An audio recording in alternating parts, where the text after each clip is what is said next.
Hello, welcome to Odoo Essentials. Now that you have started using Odoo, let's go through the interface.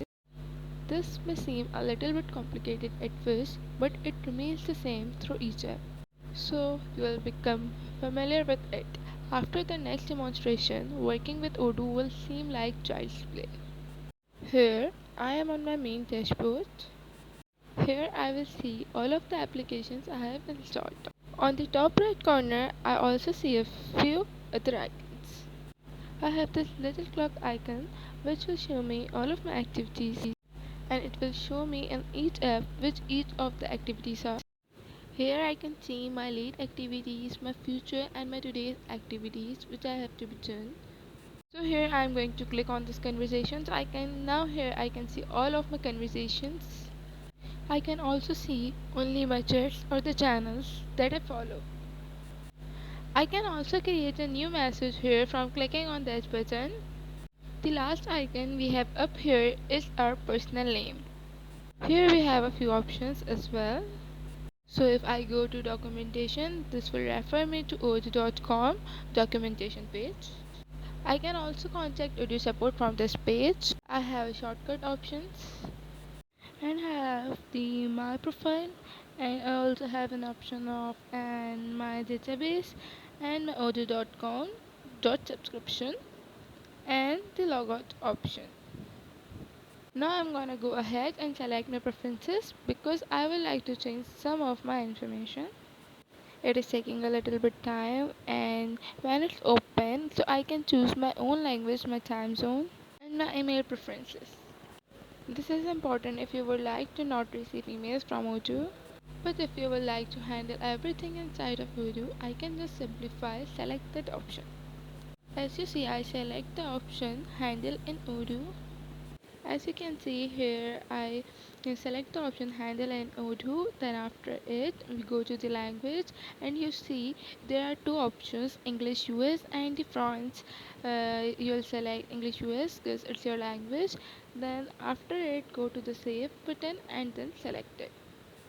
After saving this, you'll go to the again dashboard to the settings. I'll show you how to select another language which you spoke. As you live in the Bangladesh and or in other country, how you will change your language. Go to the settings first. It will take a little bit time for loading. As you see, it will open.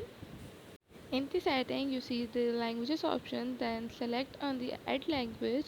As you see, there are two languages already selected, so click on it and then select the language. As you see, there are many languages like Arabic, English UK, English US, and many more. So I'll select the Chinese language and add it.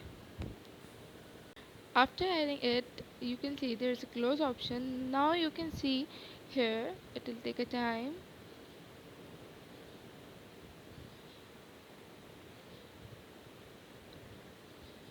It will take a little bit of time because of internet connectivity. It's loading here.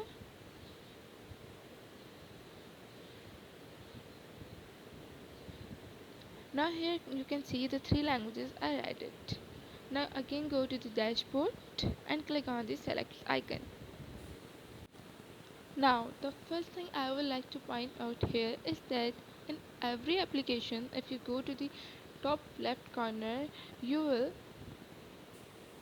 see this little icon. This will send you directly back to your dashboard. And in the same place, when you are on your dashboard, you will see a little arrow. This will direct you to the last page you are just on. So if you accidentally press this button somehow, or if you just simply need to go back to the last page, this is a super easy shortcut. Now I would like to select some of my documents. If I go to this drop box here, I can select all that are on the page, and when I do that, I have a couple of new fields here. I have a print option, which will simply allow me to print the information, and I also have some actions.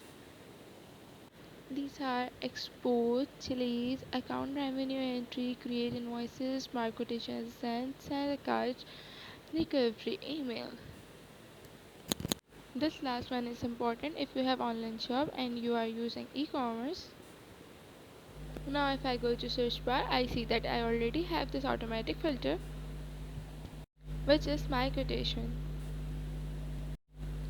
Now if I remove this, I will see all quotations rather than just my own, and I can add some other filters as well. So I have some standards here, so I can choose if you just wanna see quotations or sales order. Maybe I would like to see quotations from April 2020. I can do that by clicking on this, and perhaps I will also like to group it by salesperson. So here I can see only my demo sales order in April 2020. So if I remove this, then I see all of the sale orders that we have, and I can also make some filters, my default, my new default, on favorites. And I simply do that by going to favorites, and I can save the current search. I can say that it's my default. I can share it with another user, and I can also select a new title. So I will say everyone put this title, and I will save.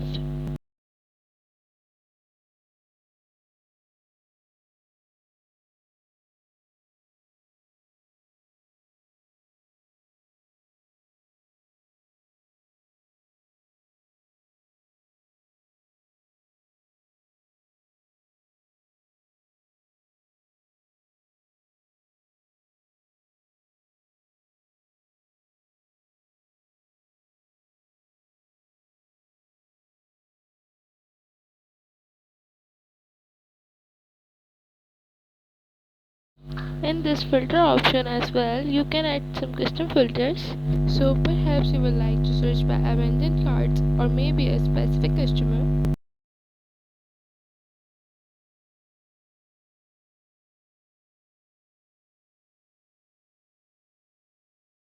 You can add their name and search those documents there.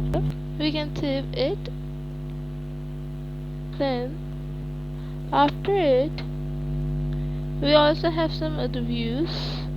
Now here we also have the Kanban view.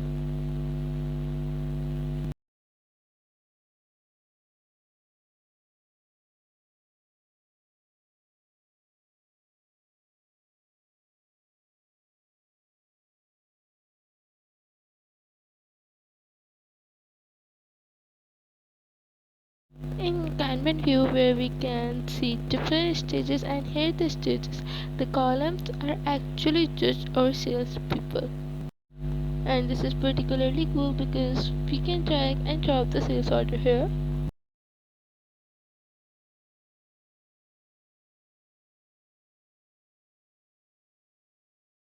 So let's say that Mike Tamo is my salesperson. Take over the sales, I'll simply drag it and drop it under his name. And then the information will be changed so that my demo will show as the salesperson here. We have some other views as well. We have the calendar view, which will show us our meetings. We have the pivot view as well, which show us some of our data. By graph view, we can also change the graphs here.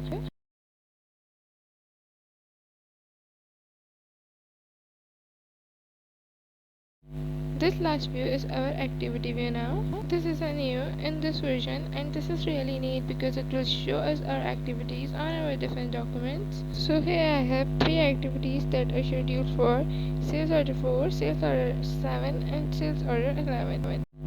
And if I would like to edit, I can edit the information by clicking here, and I can even schedule an activity.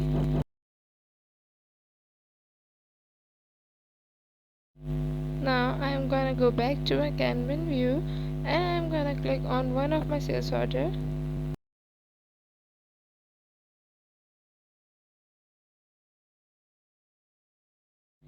I will choose this one. Now something I want to point out here is if I go to edit, I have some fields that are in bold.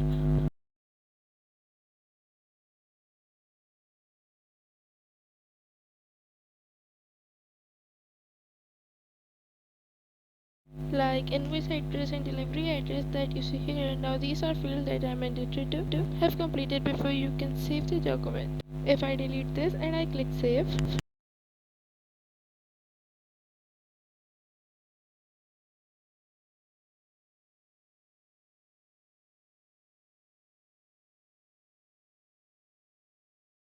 this will show in red and also give me an error saying the following field is invalid. Then I need to do something here, so in order to make that go away, I'll simply add the information once again. Now click on save.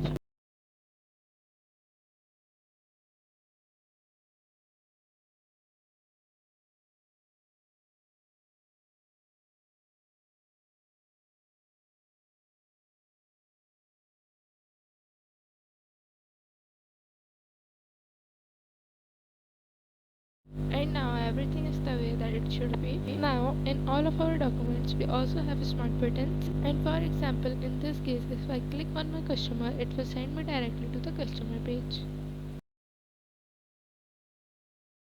And here I have some other information, so for example I can see sales if I am interested.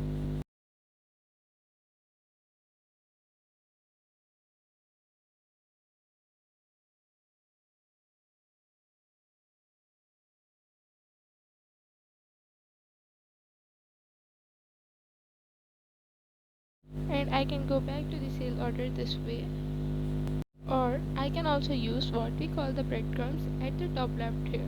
So this gives a record of all the steps we have been taking through the application. And so I can see I started in quotations, I went to this specific sales order, I went to my contact, then I went to look at your quotations and sales once again, and then I can see every moment from there. So if I go back and click on these once again, it will send me back the way that I came.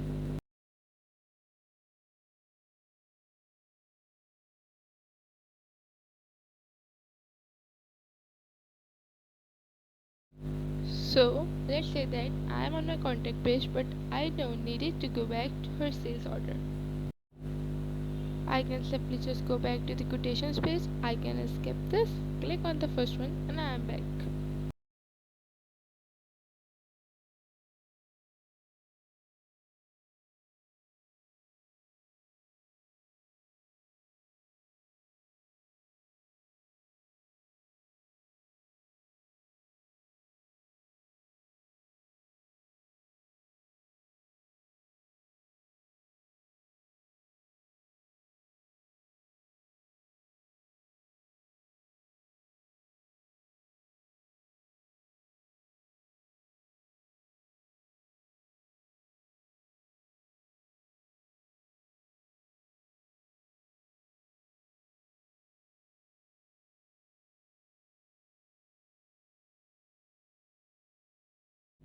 But we will go to the sales order so that I can point out one more thing. So we are going to go here to the bottom of the page and we are going to look at the chatter. Now the chatter will show the history of the document. It will also allow you to send emails to the followers or log notes. So if you click here and send a message, this will send an email to your customer.